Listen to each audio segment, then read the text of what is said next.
ഇതെന്താ ഈ കേരളത്തിൽ നടക്കുന്നത് എനിക്കറിയാൻ വയ്യാത്ത കാര്യമാണ്. ലോകം മുഴുവൻ കണ്ടതല്ലേ. ആരെയാണ് ഏത് കേസ് പ്രവർത്തകരാണ് അവരെ മർദ്ദിച്ചത്? അവരെ മർദ്ദിച്ചത്, മർദ്ദനം ഏറ്റിട്ടുണ്ടെങ്കിലും മർദ്ദിച്ചത് പോലീസുകാരാണ്. ഇന്നലെ എല്ലാവരും കണ്ടില്ലേ, വനിതാ പോലീസ് അടക്കമുള്ളവരാണ് അവരെ പിടിച്ചുകൊണ്ട് പോകുന്നത്. ആകെ 4-5 കേസ് പ്രവർത്തകർ കരിങ്കൊടി കാണിച്ചു. അതിപ്പോൾ എല്ലായിടത്തും നടക്കുന്നതല്ലേ.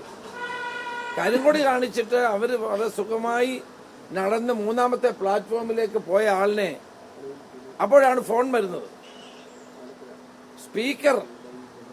സ്പീക്കറാണ് വിശദീകരിക്കുന്നത് ഇവർക്ക് പരിക്ക് പറ്റിയെന്നും മുഖ്യമന്ത്രിക്ക് വിളിച്ചു കൊടുക്കും, മുഖ്യമന്ത്രി ഉടനെ ആശുപത്രിയിൽ അഡ്മിറ്റ് ചെയ്യാൻ നിർദ്ദേശം കൊടുക്കുന്നത്. ഇതെന്നാ വെള്ളരിക്കപ്പെട്ടമാണോ കേരളം? പണ്ടൊക്കെ CPM-ന് ഇത്തരം കള്ള പ്രചാര വേലകൾ ജനങ്ങൾക്ക് മനസ്സിലാവില്ലായിരുന്നു. എന്ത് കള്ളവും പ്രചരിപ്പിക്കാമായിരുന്നു. ഇപ്പം വിഷ്വൽ മീഡിയയുടെ കാലമാണ്. റെയിൽവേ സ്റ്റേഷനിലെ CCTV ഉണ്ട്. ഇതെല്ലാം പരിശോധിക്കട്ടെ. പക്ഷെ ഇത്രയും വലിയൊരു നടിയാണ് നമ്മുടെ ആരോഗ്യമന്ത്രി എന്ന് എനിക്കിപ്പോഴാണ് മനസ്സിലായത്. ഗോവിന്ദൻ മാസ്റ്ററും ആരോഗ്യമന്ത്രിയും തമ്മിൽ മത്സരമാണ് ഈ അഭിനയത്തിന്റെ കാര്യത്തിൽ. രണ്ടുപേരും അഭിനയിക്കുകയാണ്. മന്ത്രിയെ കൊല്ലാൻ ശ്രമിച്ചു എന്നാണ് പറയുന്നത്. ആരാണ് കൊല്ലാൻ ശ്രമിച്ചത്? ആരെങ്കിലും ഒരു KSU പ്രവർത്തകനോ അവരുടെ അടുത്തേലെത്തിയോ? അവരല്ലേ, മന്ത്രിയല്ലേ ആക്രോശിച്ചുകൊണ്ട് KSU പ്രവർത്തകർക്ക് നേരെ ആക്രോശിച്ചുകൊണ്ട് അടുത്തത്. അവരുടെ ചുറ്റും ഒരു 40 പോലീസുകാരുണ്ടായിരുന്നു. ഏതെങ്കിലും ഒരു KSU പ്രവർത്തകൻ അവരുടെ അടുത്ത് പോലും എത്തിയിട്ടില്ല. എന്നിട്ട് നട്ടാൽ കുരുക്കാത്ത നുണ പ്രചരിപ്പിക്കുകയാണ്. അതിന്റെ പേരിൽ ഗോവിന്ദൻ മാസ്റ്റർ നാട് നീളെ അക്രമം അഴിച്ചുവിടാൻ പ്രേരിപ്പിക്കുകയാണ് ചെയ്തത്. എല്ലായിടത്തും പ്രേരിപ്പിക്കുകയാണ്. മുഖ്യമന്ത്രി, സ്പീക്കർ, ഈ സ്പീക്കർക്ക് എന്ത് പറ്റിയെന്ന് എനിക്ക് മനസ്സിലാവുന്നില്ല.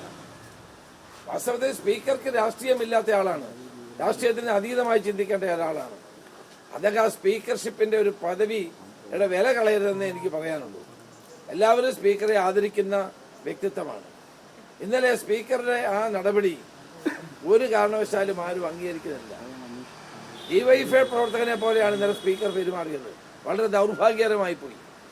പഴയ DYFI പ്രവർത്തകരാണെങ്കിലും അദ്ദേഹം ഇപ്പം കേരള നിയമസഭയുടെ സ്പീക്കറാണ്. എല്ലാ പക്ഷത്തിനും പ്രതിപക്ഷത്തിനും ഭരണകക്ഷിക്കുമൊക്കെ ഒരേപോലെ ന്യായവും നീതിയും നടപ്പാക്കേണ്ട വ്യക്തിയാണ് ഇന്നലെ ഈ എല്ലാ പ്രകോപനത്തിനും വഴിതെളിച്ചത്. ഇവരെ ആക്രമിച്ചത്? എന്ത് പരിക്കാവുള്ള? ICUവിൽ കൊണ്ടുപോകണം, മെഡിക്കൽ ബോർഡ് കൂടുകയാണ്. ഒരു പാവപ്പെട്ട ഒരാൾക്ക് മാരകമായ പരിക്കേറ്റാൽ പോലും ICU പ്രവേശിപ്പിക്കുകയോ മെഡിക്കൽ ബുള്ളറ്റിന് ഉണ്ടാവുകയോ ചെയ്യാറില്ല. അപ്പൊ ഇതെല്ലാം നാട്യമാണ്. ഈ നാട്യവും അഭിനയവും ഒക്കെ കേരളത്തെ ജനങ്ങൾക്ക് മനസ്സിലാകും. ഇപ്പൊ KSU പ്രവർത്തകർക്ക് നേരെ കൊലക്കുറ്റത്തിന് കേസെടുക്കുകയാണ്. വാസ്തവത്തിൽ കൊലക്കുറ്റത്തിന് കേസെടുക്കേണ്ടത് മന്ത്രിയെ തടഞ്ഞ ആ പോലീസുകാരുടെ പേരിലാണ്.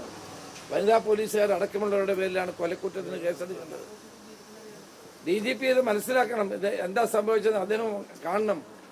കാണാതെ KSU പ്രവർത്തകരുടെ നേരെ നീതിരഹിതമായി പ്രവർത്തിച്ചാൽ കോടതിയുണ്ട്, ഞങ്ങൾ കോടതി പോകും. ഇവിടെ ഒരു കാര്യം മനസ്സിലാക്കേണ്ടതാണ്. മുഖ്യമന്ത്രിയുടെ